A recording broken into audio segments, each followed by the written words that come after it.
Amazing. So we're going to get started as more continue to join us. My name is Maggie Bergeron. I'm a physiotherapist in Toronto, and I'm the co-founder of Embodia. We provide online continuing education through both webinars like this, as well as static online courses that healthcare practitioners can take on their own time and pace. We also have a tele-rehab section to our business, as well as digital home exercise prescription. And we're very excited to have three amazing panelists with us today. And I'm going to hand it over to each of them to introduce themselves. We'll go around in the order that I see on my screen. So I'm going to pass it to Connor, and then Heather, and then Brad.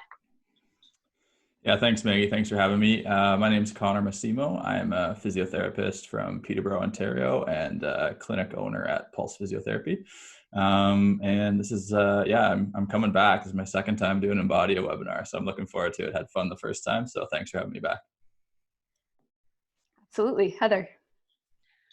Hi everyone. My name's Heather, and Maggie, before I get started, thank you for pulling us all together, and thank you for all of the work that you have done and being so nimble in the tele-rehab space. I think it's awesome to be able to give that to the physios in the community, so thank you.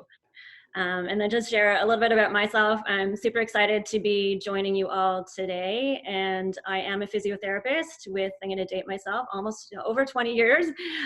Started my career at the University of Toronto, and love being part of this profession as I get the opportunity to be able to help transform health for a living.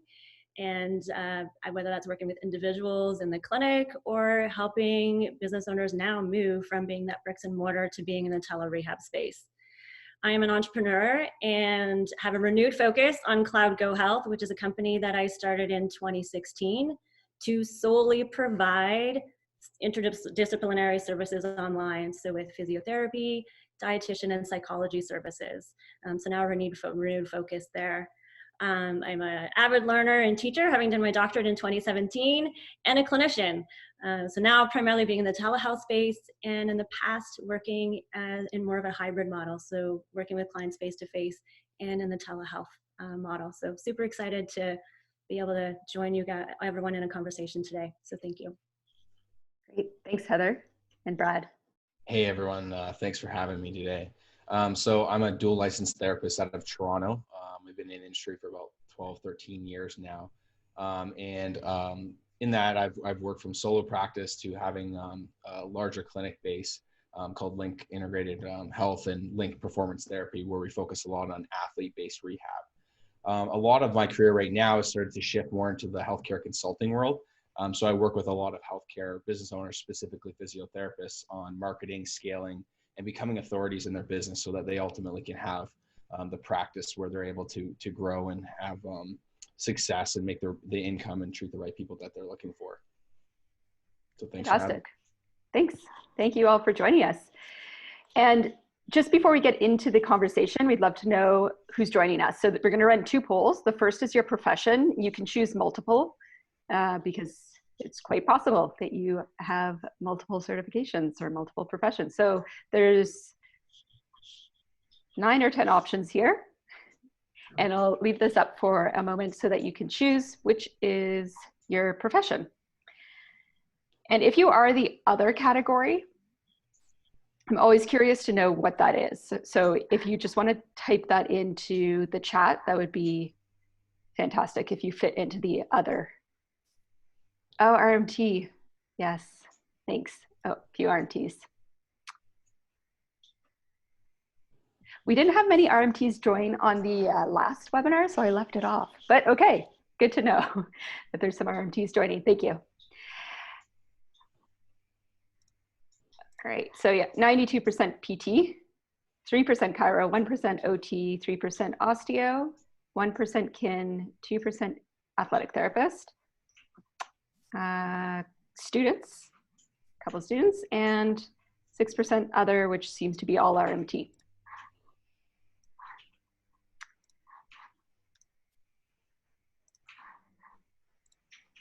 All right, second poll, also a who are you question. This one, the options are independent contractor, employee, sole proprietor, clinic owner, student, or other. And this will just help us guide the conversation. This webinar is really meant for those who are looking to spark some entrepreneurial ideas, maybe to branch out and provide a different service, or to take something that they are already offering it and offering it in a different way, since our world has really changed in the last 6 weeks. And for clinic owners and sole proprietors who are looking to innovate maybe business models, or again, the delivery of services. Yeah. Okay, so pretty good spread: clinic owners, sole proprietor, employees, and independent contractors, which is fantastic. So I'm going to open it up to the panel to first just discuss how they have adjusted their business since the pandemic. So what are the things that you did immediately, and then maybe as the pandemic has gone on longer, are there other considerations that you've had, and maybe new ideas as well for your business? And who wants to take that first? Actually, I won't name any names. Sure, I'll start. So we own a clinic in Peterborough, Ontario. It's been open for 5 years, called Pulse Physiotherapy. And we are definitely in a building phase. We have 8 full-time physios and 3 full-time massage therapists. So that's all been going well. And then this all happened, and everything kind of came crashing down quickly, as it did for probably most of the people watching this right now. So our big thing was, as most have, kind of quickly pivoting over to the virtual physio world. I was fortunate in the fact that we've kind of grown a bit of an Instagram following over the last few years, and I've had a lot of people reaching out to me over the past 6 or 8 months, especially, asking for that service already. So I had started to look into it in the fall of last year, and started doing some kind of pro bono virtual physio for clients around different parts of Ontario, just to see how it would run, try to teach myself how to use the platforms, and try to provide some service to people outside of our region. So I think that helped me in the sense that I'd had a little bit of a head start, but I wasn't very far ahead of everyone else. So I was still definitely in the learning phase. I quickly hopped on and contacted Maggie, and she hooked us up with Embodia, and we've been using that platform, and it's been awesome. I was comfortable with Zoom already, so them using the Zoom healthcare version has been great. And then, just trying to think of different ways to reach more people. So I've been definitely trying to be more active even than usual on our Instagram page. And just trying to find different ways to help people, both through the physio lens, but also help other professionals. So we've just decided to run a course that we're going to start in May to try to help other physios or other health professionals grow their Instagram pages. So that's something new that I hadn't done before.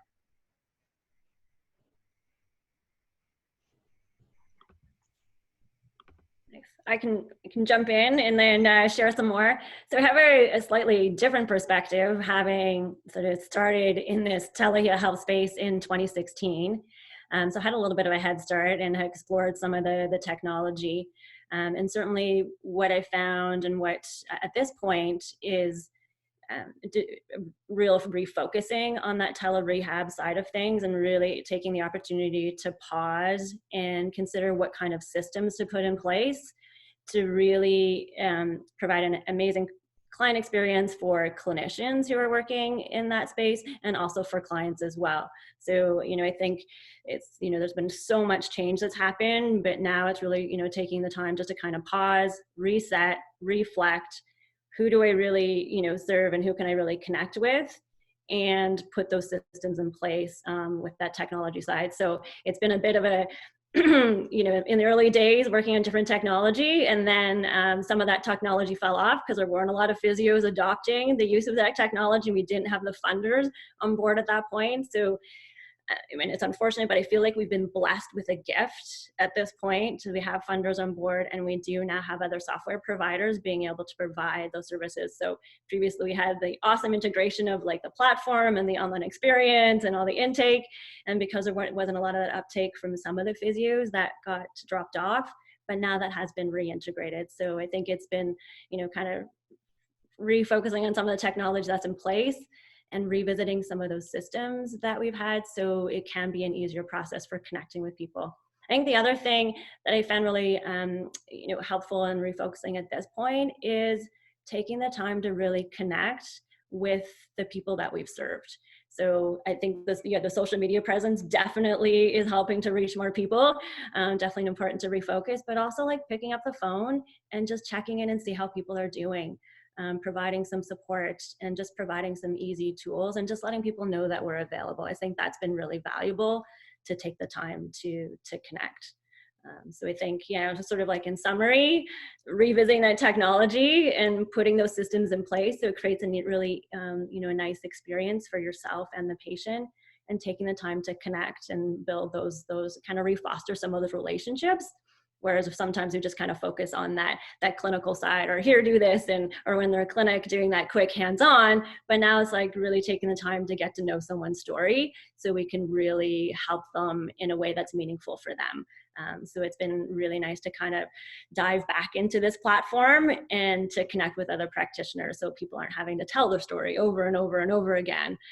So I think that's, for myself, that's how we've not say repivoted, but have refocused on things at this point.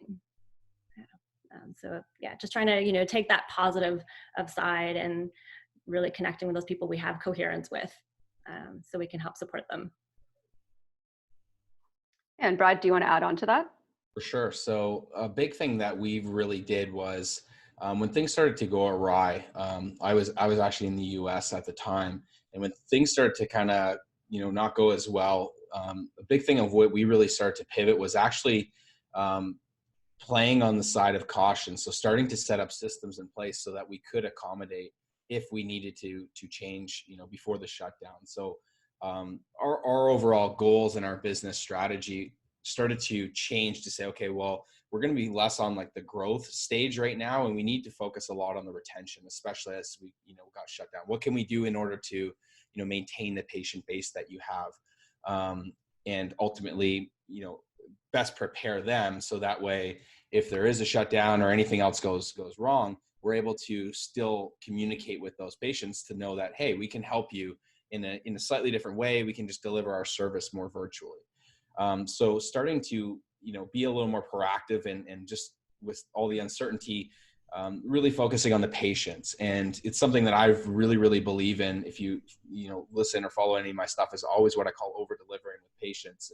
And we do our best in order to deliver, the best experience possible, so that ultimately they get good results and will stay with us and so on. So, like Heather had said, we spent a lot of time calling people and saying, listen, especially when we got shut down, I saw a lot of clinics and healthcare, basically just patients that were on the schedule. It's like, hey, we've canceled you. That's it. And in my opinion, that's a really big detriment to your business, because from a retention standpoint, these people are very uncertain. So the chance of you getting back, them coming back to find you, is going to be a lot more challenging than if you just picked up the phone. And for us, we call like 500 people, send 500 handwritten letters in the mail, probably even more than that, to check base and just say, hey, hey, how are you doing, Mrs. Smith? We just wanted to let you know that we're not able to do the service right in person, but we have this option available, which is virtual, and we can help you with kind of the same things that we're doing. Let's give it a try and we'll go from there. So automatically we switch to more of the retention mode, focusing on what we can do as part of delivering the service. And then the people who are maybe not interested at that time, we still followed up with them and we just said, listen, we don't know when things are going to be back online, but we're going to touch base with you. And if there's anything we can do to help you, let us know. And over having those conversations with people, what we were able to do is actually determine we ended up developing a workshop so everyone could get accountability. Accountability is one huge thing that people were chatting about is, hey, I just need to feel like my body's turning to rust. I just need to feel like I'm doing something. So we put together like a Zoom workout where you're able to do movements and exercise and stuff. And it's not really to upsell anyone. It's there to provide a value and service. Because my main objective for pivoting in the business was being able to stay top of mind, presenting value, being there. So now we're in the position where, May 6th might be the potential date. I got a letter saying that that's what the date is supposed to be. So from another pivoting standpoint, because we've communicated so well, we can now go back to those patients and say, hey, May 6th might be the potential when we're able to get back. We'd love to get you back in the schedule so we can get your plan of care done. Let's pre-book some of these appointments. So from a business standpoint, we're really making it about them. We're able to get them back on the schedule a lot faster. And if for any reason, people are kind of trepidatious about it, we still have other options where you can utilize teletherapy. I think it's kind of somewhat of a blessing in disguise for some people, because there was a lot of therapists I've talked with about saying, you can't go online, it's impossible, we can't help people. And, overnight, basically it happened, and we can see, how we can really help people. So our business really is changing to put an extra focus on that over delivering and retention, if that makes sense. And then I'm still believe in marketing during this time period. So from our marketing perspective, we're still running ads. We still are doing that process, but the strategy is different. So we're being more sensitive to the overall situation of what people are experiencing. People still have back pain. They still got shoulder pain. They still got neck pain. They're probably worse because they're not doing anything other than moving from the bed to the kitchen to the couch in some scenarios. So the representation of what our ads look like is going to be a little different. So we've actually had some success just changing the messaging and the offers in order to kind of make light on that. So that's some of the main things that we've focused on in order to move forward as best as possible, is really retention. And I can't stress enough on how important it is for you to reach out to those patients. And if you haven't done it yet, pick up the phone and call them. And you're literally just having to say, like, how can I help you? I'm here for you. How can I help you? I want to make sure that you're taken care of during this time. Let me know what you need. Can I hop in there as well? Brad, I thought those are a lot of good points. The most important, I think we've found that you mentioned there was that follow-up call, right? So we, like probably everyone else in the room, hopefully called people that first week and said, we're closed. This is what we're dealing with. We're trying to get set up on telehealth and we'll get back to you. And then, maybe a week later, we're following up with those people and saying, okay, now we're open for telehealth or virtual physio. Here's how it works. Are you interested? And a lot of the responses I got initially were, I think I'm going to hold off. Like, I'm pretty good with the exercises you've given me. I'll hold off. And, you guys will probably be open again in a few weeks. Okay, fair enough. And then it was about 2 weeks later that we did kind of a second or third round of calls to the same group of people, and not trying to annoy anyone, but just saying, this may stretch out a little longer than we initially had hoped for. People are getting some really good results and have been quite happy at home to transition. There's a lot of people that we specifically set up their program to work out at a gym, right? And now they're at home and they've got one kettlebell and they have no machines, they've got no squat rack, and they don't know how to progress their program that they're doing to rehab into a home program. So we found that on those follow-up calls, a lot of people then transitioned and said, yeah, actually, when's your next available appointment? I'd like to book in. That sounds good. And then that word spreads pretty quickly in the community as well. Oh, those people are actually offering telehealth or virtual physio. And I really enjoyed it. I've had a lot of people say, this is something I want to keep doing even when you guys reopen, which I think is kind of a cool concept, right? And getting some of those wins, and then back to the social media piece, sharing some of those wins so that other people see that, oh, this can actually work well for me. Maybe I kind of fluffed it off as thought it was a silly idea, but oh yeah, this might be something that actually would be worth putting my time into. So that was our kind of second round or third round of calls to some people where they said, yeah, that seems really good. And then we've, seen some of those people weekly for the last 3 or 4 weeks. So don't give up on people if they weren't interested the first time would be my message there. Yeah, I think if I can definitely resonate with that, I think we definitely had some people at the beginning who were like, oh, I'm not really sure who we would traditionally see in the bricks and mortar practice. And then once you continue to reach out, they're like, oh yeah, I really do need your help and support. So I think, as you're, both have been saying, that retention piece and really focusing on connecting people want to work with you because of your presence and how you can be able to help. So whether it's a service delivery model in a traditional bricks and mortar, or it is in the telehealth space. And I really feel like this is a huge opportunity, as you know, the allied professions that we're in, to consider other ways of how we can serve people and how to continue to help people with their treatment plans. So not to let them drop off. You know, as you mentioned, people are going to have potentially more neck and back pain by being at home and not being in the great positions that they're in. So I think, you know, reaching out to your clientele, continuing to look at, you know, other opportunities of how we can serve people and reach out to people who may not have necessarily adopted the use of physiotherapy.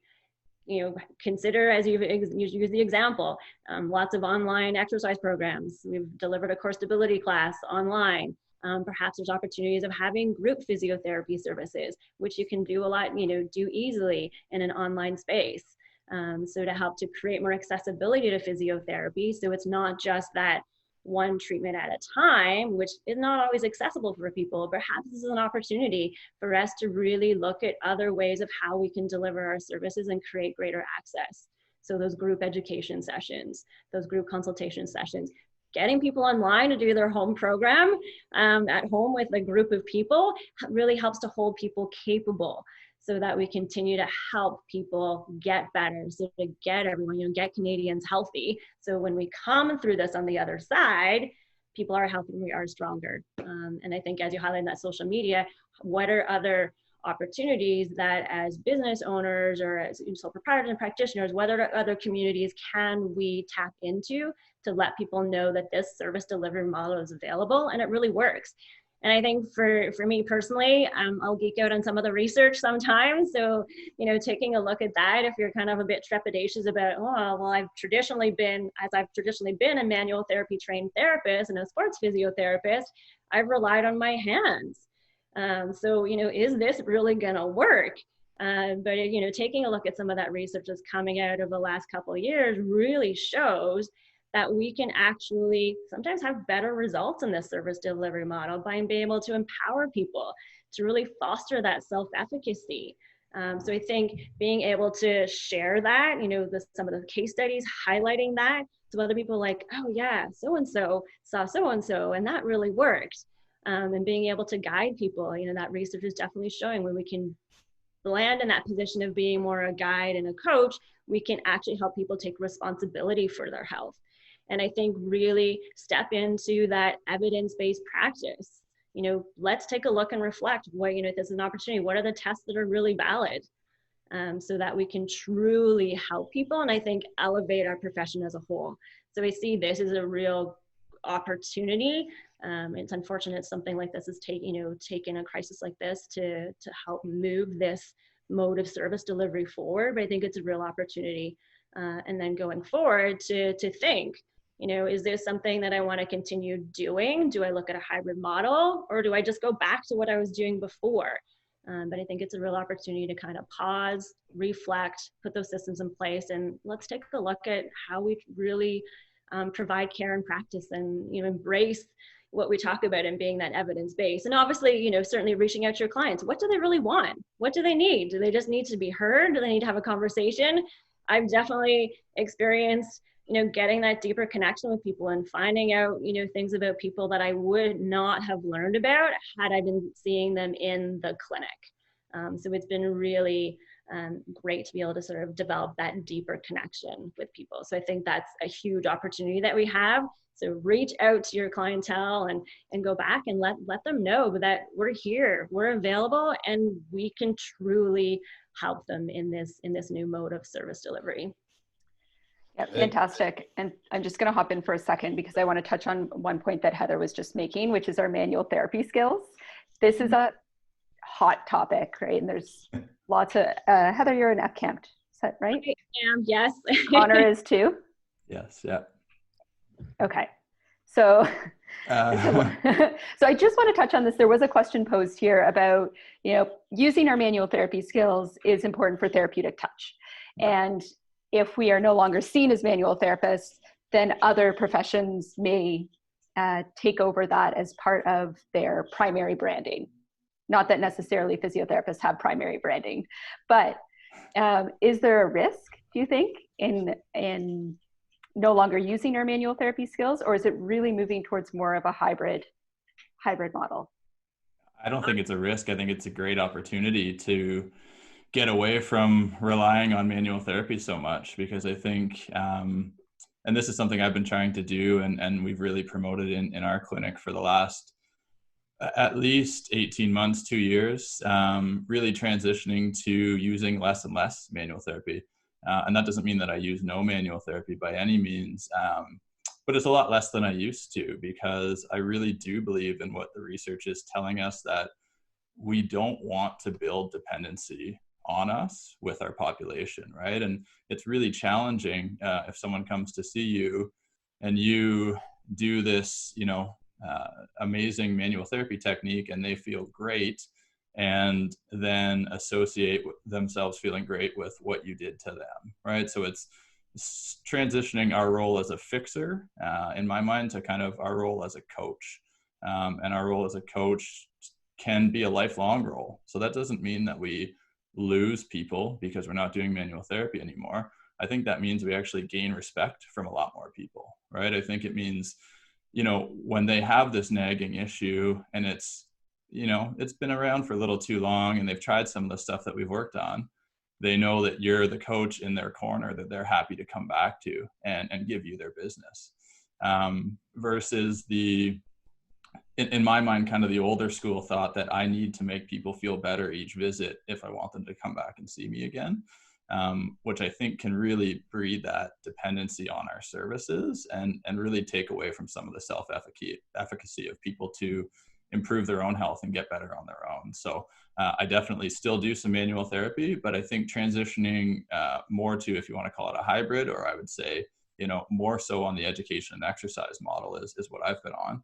I think that makes the transition a lot easier to virtual health as well, because a lot of my patients I don't do any manual therapy with. So really what we're doing now in a virtual session is not that much different than what we'd be doing in the clinic, aside from some of the hands-on assessments, right? So yeah, I think it's a great opportunity, but I'm sure others will disagree with me. I mean, I'm in the same boat as you. Like, I don't think there's a problem. And for me, the way that I treat, I incorporate functional neurology components. So a lot of the time you're not doing a ton of manual work because you can actually make larger impacts in other, if you're including exercise or different FN based techniques, you can end up getting good results without having to manually do some stuff. And I think overall you've got to, a big problem is that there's kind of like a war between, physio and chiro, massage, like what health practice is kind of the best. And the reality is that we've got to get away from thinking of a specific modality or profession and more towards the outcome that you're actually achieving for someone.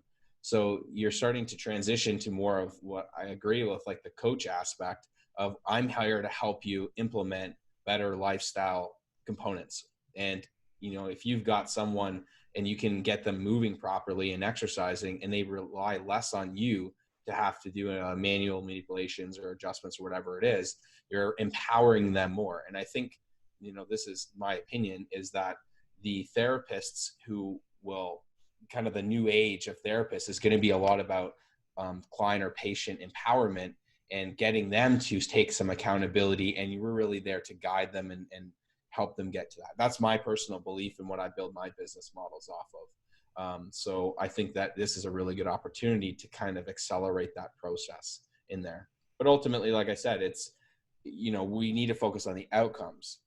People aren't waking up in the middle of the night saying, I need physiotherapy or I need massage therapy. They're saying, my back hurts, I can't sleep.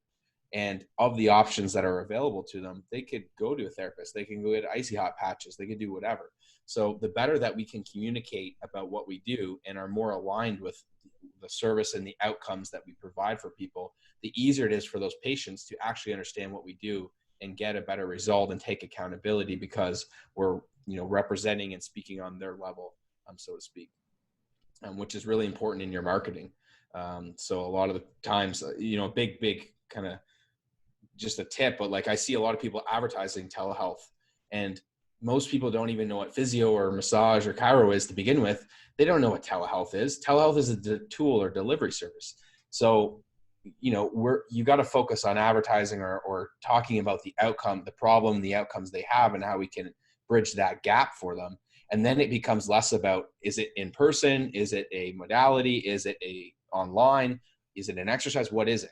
You know, we're able to actually bridge the gap with multiple different tools and services, because we're talking about, this is your pain and problem that you have, and these are the outcomes. They care less about, you know, am I getting my exact 30 minutes on the time of manual work or whatever it is. So I think from that marketing standpoint, you've got to, and business standpoint, you've got to be able to position and transition. And this is going to be a really big turning point for health practices, because I think it's going to change how people even respond after this, of going back and actually getting treatments by people.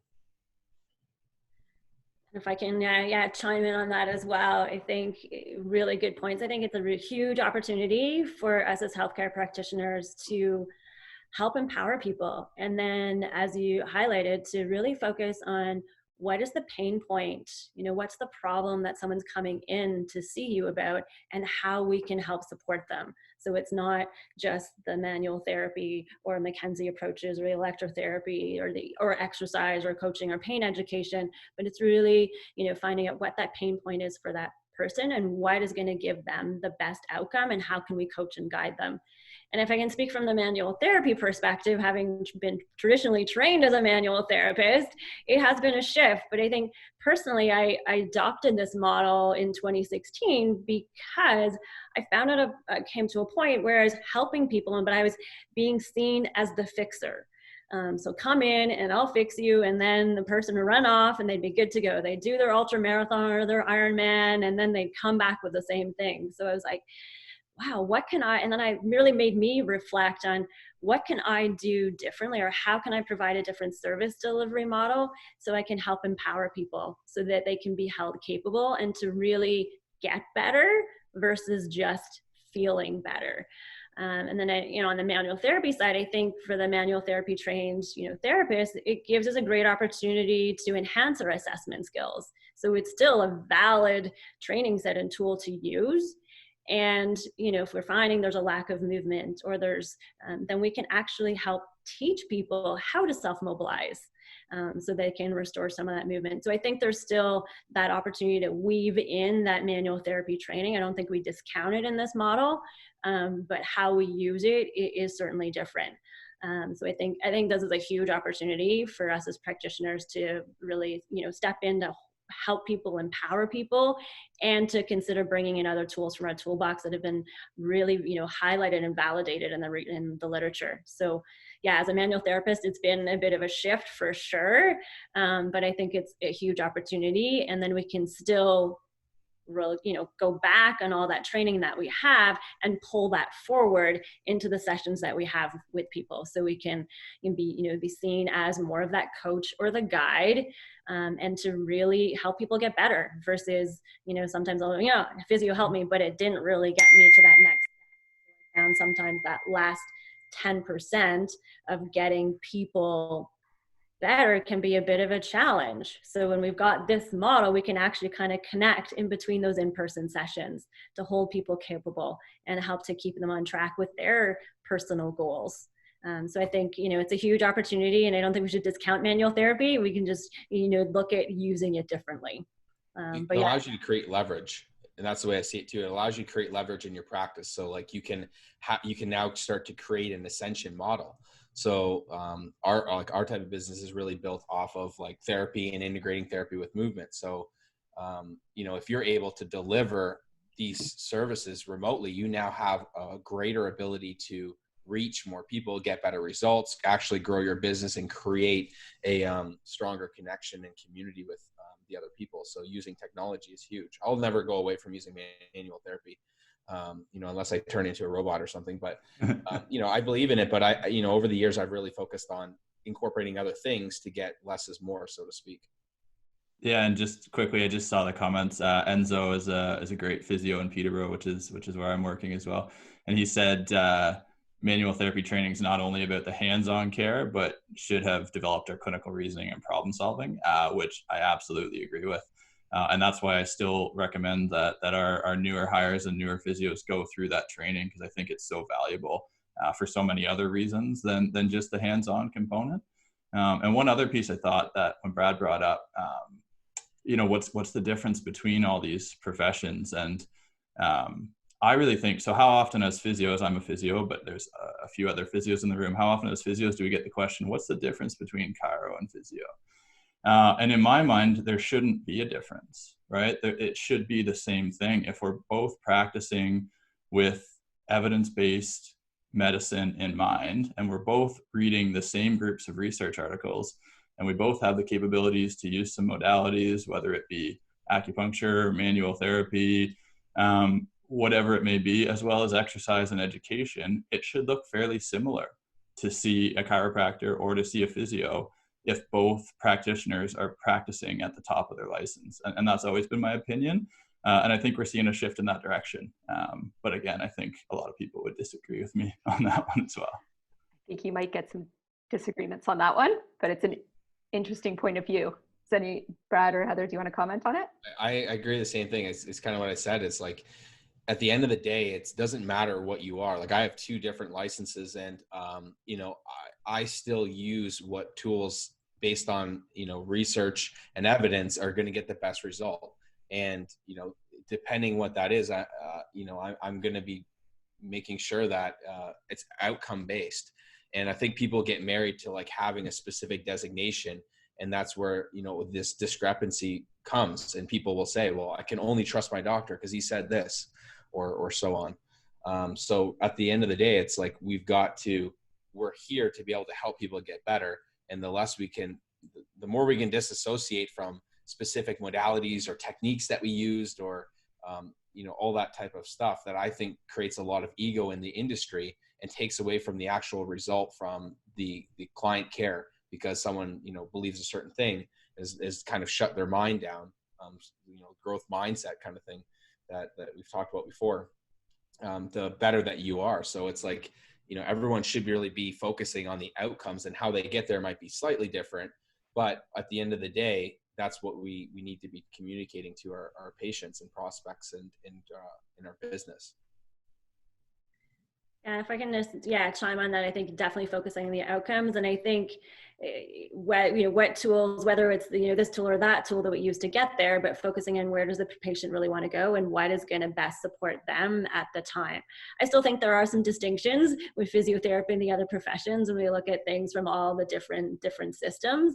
So I think it's still important to embrace and honor that. And I think you make a really good point that let's look at what are the commonalities as opposed to just looking at the differences, and also acknowledging that our approaches and our training approaches are going to be a little bit different, and that is going to resonate with other people. So I think still embracing that physio profession, looking at all the different systems, and really taking the time to focus on what the outcomes are. So what are those different tools in our toolbox that can come forward. But I think also really honoring some of the distinctions that we have as a profession as well, and then how can we connect with those individuals who are going to resonate best with each individual practitioner. Yeah, that's fantastic. And I just want to turn the conversation to the skills that we could be thinking about or that we could be developing right now, because you've all mentioned we have more time. We have the gift of time at the moment, and there is going to be a post-COVID world where it likely will look quite different, both in our healthcare system, but also from consumers' expectations.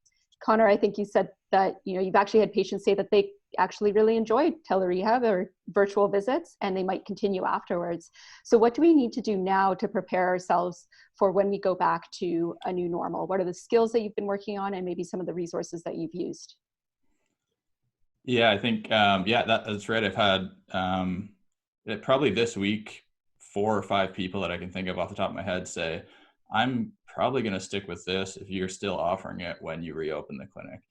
These tend to be the people that I'm not doing manual therapy with at all, that it is more from like a strength and conditioning coaching type perspective that I'm seeing those patients on a rehab back to their strength journey. And it fits well for them. They've got a nice home gym set up at home, and I can actually see what they're using at home and kind of coach them through that versus the equipment I have at the clinic versus what they have at home. So there will be some people, I think, that it just works better for, or it works better for their schedule. They can't get away. They've got 2 kids at home, but during nap time, they can do a physio appointment, right? Things like that. I think there will be cases where it just works better for people. In terms of skills that people need to develop right now, like I said off the hop, my focus is big into the world of Instagram, and I really think there's a lot of value there. And I know some people kind of fluff it off and say, it takes too much time. What's the value? What's the return on the investment? But from my standpoint, it's a huge opportunity. And if you've got an extra hour in your day right now, just start putting out a little bit of content and exploring what does well and what people resonate with, because it can open a lot of doors. I wouldn't be talking to you guys right here if it weren't for Instagram, right? So there's a ton of amazing professionals I've met because of Instagram. We gain a lot of clients because of Instagram, if we're being honest, right? So there's a lot of value in it. And I think putting a little bit of time into it right now can be really helpful moving forward, because this could be a time that you have a little bit extra time to get comfortable with it, when before it was just the last thing on your list that you wanted to even look at attempting. So that would be my go-to right now is start to create a presence in the social networking world. Nice. Yeah, I think really good point. Enhancing that profession, the social media side, if you haven't sort of taken the dive in that space. And I think if I can speak from the other skills from the clinical side, I think this, is an opportunity to, if you're a manual therapy trained therapist, to go back to some of those skills around the subjective history. Reflecting and looking at what are the specific tests that are really valid and reliable that we can use and we can actually deliver in this space, telerehab, and also in the clinic. Consider looking at some of those other outcome measures and tools that we may gloss over in the bricks and mortar setting, but are really valid tools to be able to get to know the client, to really get a true understanding of what their problem is, so we can choose the tools and modalities that are going to best help them. So from that clinical side, I think we can also, there's lots around that, developing that therapeutic alliance. So are there other softer skills that we can take the time to develop? Is it exploring, it's been traditionally called that motivational interviewing. Is it exploring actually getting some certification or some guidance in the coaching space, so we can develop that language to be able to help empower people, versus in the past, okay, I see X, Y, and Z, you need to do this. So really kind of revisiting some of that language that we can use in this space, and then also translate into the clinical space. There's so much information around pain management education, and the best way we can actually help people manage and perceive their pain is through education. So maybe there's some other tools and other programs to look at how we can guide people through that understanding of pain and how they experience it, so we can help them cross to the other side to be able to move and feel better. So I think those are some of the things from the clinical perspective. There's a huge opportunity for us to look at some other things from the business perspective.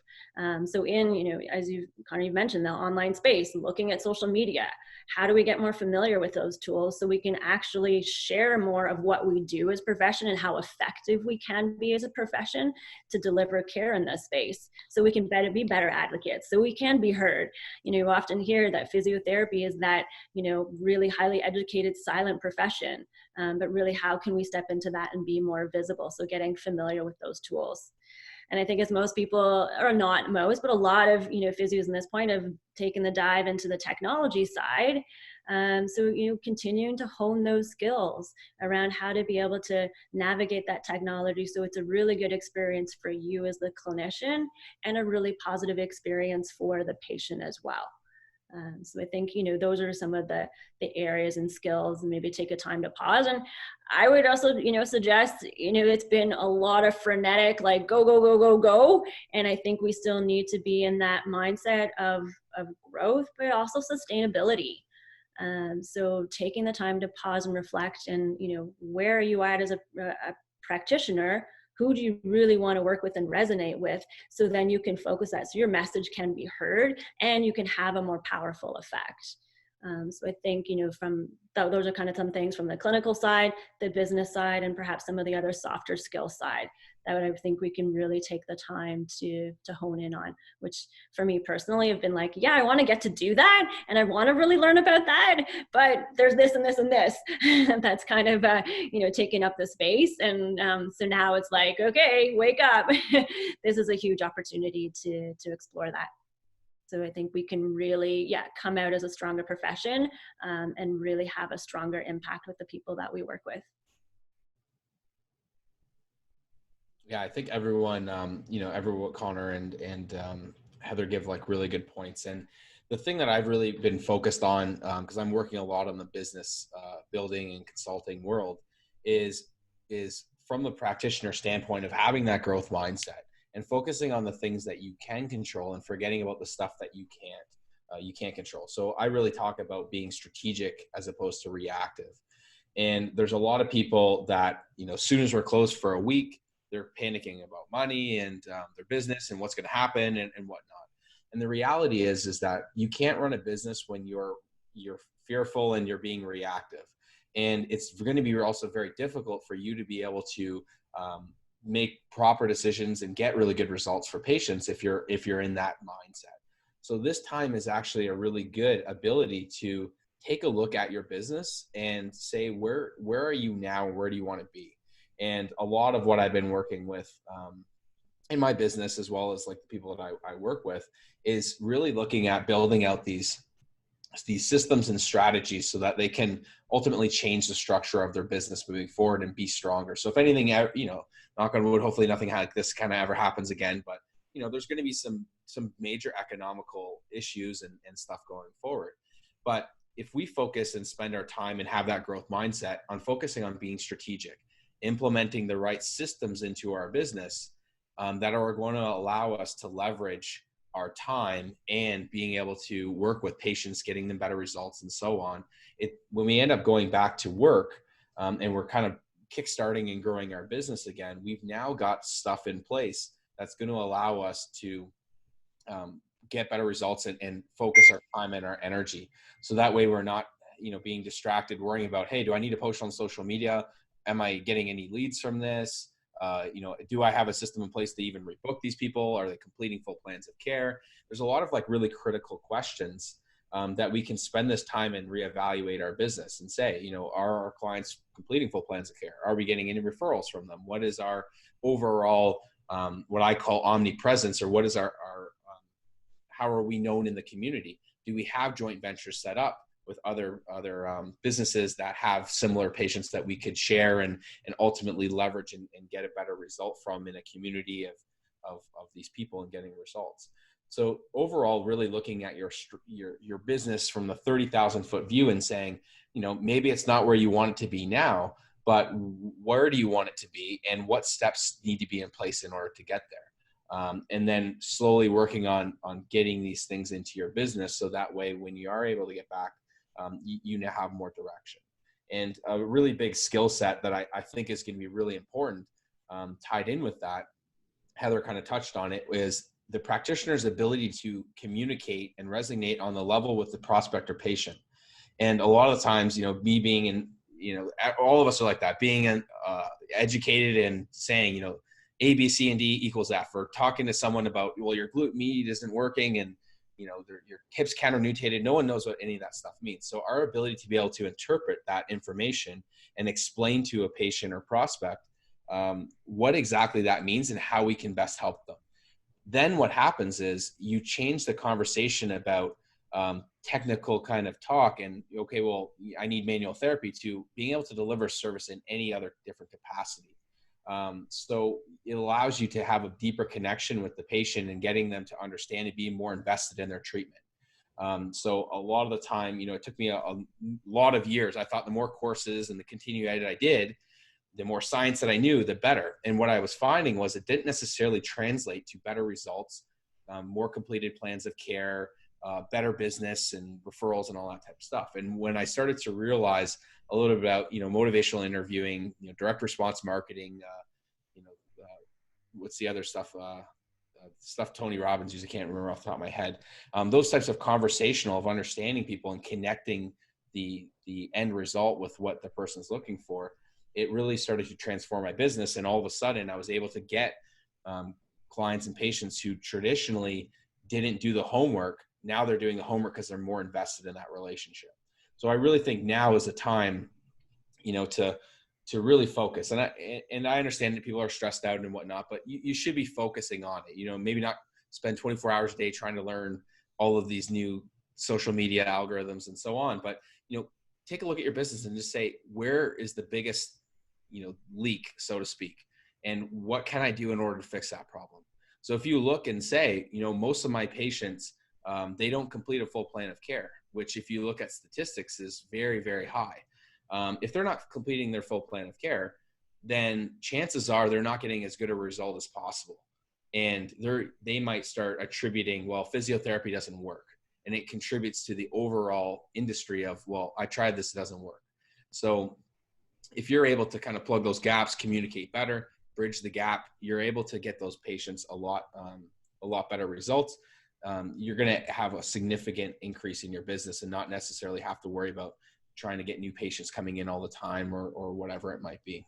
So, use your time wisely, have the growth mindset, and really be strategic instead of reactive. Yeah, that's fantastic. Thank you. And there was a lot of talk about strategies and systems.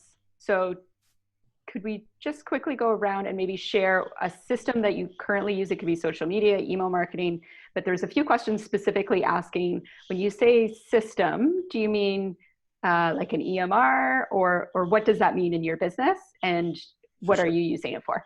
Yeah. So I really look at a business as really optimizing three things: structure, systems, and strategy. And you need to have the right one at the right time. If you're a solo practice, the strategy and the systems that you use with a solo practice may be different than $1 million clinic with 10 different staff. So some of the systems that I have are basically, I look at it like marketing systems. So there's systems to attract new patients to your business. So one, for example, could be from a marketing standpoint, could be a email marketing system. So we can use something like CRM, customer relation management software, to do that. Sales system. What is your actual sales process to get the patients to come see you, to get them to understand that what their treatment plan of care is, or that you can do it on telehealth or whatever it is. So what is your system kind of indoctrinating people into your business and making sure that you can get them to complete their full plans of care? And then like EMRs have a lot to do with the delivery of service. So how do you, what is a system that you deliver your service? Well, in EMR, you can use, there's lots of different things for documentation and so on. So those are systems. What is the process? Do you do it at the end of your session, or do you wait a week and try to get through 150 of them at the end of the week and are completely stressed out? So all of these things you can optimize in your business to get a specific result. And a lot of the time, what you want to do to avoid a lot of stress and overwhelm and kind of get your practice to the next level is you've got to start documenting these systems and, when possible, automate them. So a lot of our business allows me to not actually have to physically be in the business anymore because these systems are automated or they're delegated to a staff that are able to fulfill on that, if that makes sense. If we can chime in, yeah, that makes a lot of sense. And I think, I'll just speak to maybe more the patient journey side of thing. I think we need to look at the systems, like you said, the marketing side, structure for time, for looking at strategy, looking at how we can actually make our business better and reach other people. But I also, as an example of another system from the patient journey perspective, is, using that EMR as a tool, but what is the system? How do patients find you? How do they book? And then when they do have that session with you, what system do you have in place to get information from that client so you are informed? So during that session, you have some structure and a system in place to really get a clear idea during that assessment and develop, what's that system to develop or co-create a treatment plan with your client so that person is going to actually follow through with that plan of care. So in the practice that I have, I've got that patient journey mapped out. out. So that would be a system that's actually documented. So then that patient flow, when they find you, when they book, when you first assess them, and then when you develop and co-create that treatment plan, then that you've got a great patient journey experience. And then what are those touch points? After the assessment, you touch base with them within the 24 hours, you touch base with them with an email, touch base with them with that follow-up. So you've got that system and that treatment plan mapped out so you can get the best results for you and the client that you're serving. So that would be an example more from the patient journey side as a system that's being put in place.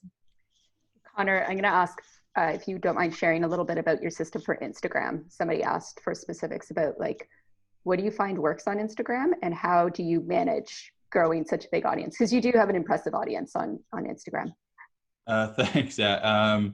I think the one thing, I saw a question just saying like, we all know how to make content and put out content, but what works well for you? I would say I would disagree with the first part. I don't think everyone knows how to put out good content. And I think that's part of the problem, right? They're putting out very generic stuff. They're putting out stuff with stock photography that doesn't let you get to know them. I think the big piece that people who are less comfortable, practitioners, business owners who are less comfortable with social media miss is the first word, which is social. So it's not about, I'm going to go post something and then leave. It's like, no, I'm going to post something and then people are going to respond to me because my post was very engaging. And then I'm going to get back to them and respond to them and start up a bit of a conversation. And I'm going to go and look at other posts that I find intriguing. And I'm going to reach out to businesses who are in a similar field that I respect, and I'm going to share their posts. And I'm going to reach out to people that I respect and see if we can collaborate on a series of posts. So now we're reaching two audiences and growing your own audience and growing their audience. So I think a lot of what gets missed on social media is the first word, which is being social. It's supposed to be a communication network and platform, not just an advertising platform. We have fun with stuff, right? We joke around, we show stuff about our real lives. I'll post something about going for a hike on Earth Day, right? It's got nothing to do with physio in the clinic, but people want to see how you're living your life as well. And you don't have to share too much. You share what you're comfortable with. But at the same time, it is social media. And those are the posts that grow and do well, are the ones that come from a more human perspective. So that's what I would say. Sorry, someone asked what my IG name is. It's at Pulse Physio PTBO. So Pulse Physiotherapy in Peterborough. Yeah. Fantastic. Thank you all so much for joining us and for sharing your insights and your thoughts about where we need to go as clinicians and business owners and entrepreneurs. I'd love to go around just one more time and for you to share and then post in the chat where people can reach you and any final pieces of advice. And we'll go the same way that we started. So that was Connor, Heather, Brad. Okay. Final piece of advice, I think, would be this will end, right? We will get through this as a profession or as a group of professions. And I don't want people to think about it as what we're doing now versus what we will be doing when we reopen. It's the same thing. It's just going to be a transition. So let's not forget all of the skills that we're learning right now. Let's use those to build our practices moving forward. Yeah, and if I can add to that, to really accentuate those skills, but to really take the time, I think the insight at this point is to pause, reflect, and really, take some time to choose who do you want to serve, what systems do you want in place, and where do you want to put your energy, and how we come out through this on the other side. So we can use this as an opportunity as a catalyst. And I think this is a huge opportunity for all of us as a profession to grow and come together to really focus on that, positive side. And for business owners, maybe give yourself a moment for permission just to take a moment to pause and reflect. Take some time. What's really meaningful? How can I really develop those meaningful connections through those different channels? And put those systems in place so we are sustainable and we can continue to grow and reach more people. Yeah, thanks for having me on here. Is definitely really good. I think the thing to really think about is to really get into the mindset of your patient and prospect and how you can best serve them in this time, because there's going to be a lot of uncertainty after this as well. And I don't think people are going to be completely racing to get in for their treatments right away. So put yourself in the mind of the patient, how we can best serve them. And that's really going to be an important thing to consider as we move forward into the new world of therapy and seeing how it is and whatnot. Fantastic. Thank you. I saw that you've posted your contact info in the chat, which is perfect. BradCody.com, my name. It's pretty simple. Simple is good. Yeah. So again, thank you for joining us and for sharing your insights and for helping us put together the PDF, which is a resource to go along with this and to help stimulate some thoughts around what works best for your business and for your practice, because everybody is different and different things are going to work for different practices. Next week, we are going to run this PT Together webinar again, but we're running quite a few experiments on our side on Embodia as well. We're having some fun and trying different things. I have been running an event called TechTO Health for 4 years, and it's been very challenging to get practitioners out to join us at the event. So I've basically accumulated 4 years of event knowledge, so all tech and health tech presentations into about an hour presentation, and I'm going to do that with Dave Walton. So I've invited Dave Walton to join me on this presentation. We are going to talk about health technology specifically, the innovations and the changes that are going to occur, or that we are predicting are going to occur in the next 5 years or so. Digital healthcare has just been accelerated by about 50 years due to the pandemic. And this is just because we don't have a choice. There's been a lot of amazing innovations in healthcare, but not a lot of adoption, because we haven't really had to change our practice until now.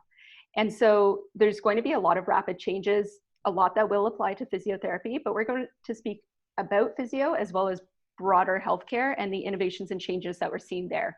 So Dave is going to bring the research lens, and I'm going to present what I've learned in the last 4 years of listening to health tech founders and the health technology community in Canada. It's going to be a bit different. I have no idea how many people are going to show up because, like I said, most practitioners don't usually want to talk about health technology, but I think it's going to be maybe a very different conversation than what we're used to. And if you don't know Dave Walton, he's amazing. So I would just show up for him. It's the same time, 2 p.m.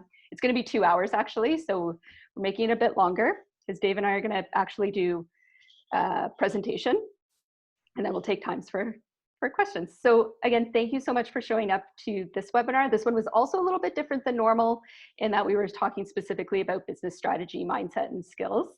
So thank you again for showing up. I will send out an email, which I will include our panelists' information. So Connor, Brad, and Heather, I will include your information on the follow-up email so people can find you where you posted in the chat. And again, thank you. I hope everybody has a wonderful weekend and maybe takes Heather's advice on taking a pause and a break to get some rest. So thank you again. Really appreciate it. And I hope you have a wonderful weekend. Thanks for having us, Maggie. Great. Thanks, Maggie. Thanks, everyone.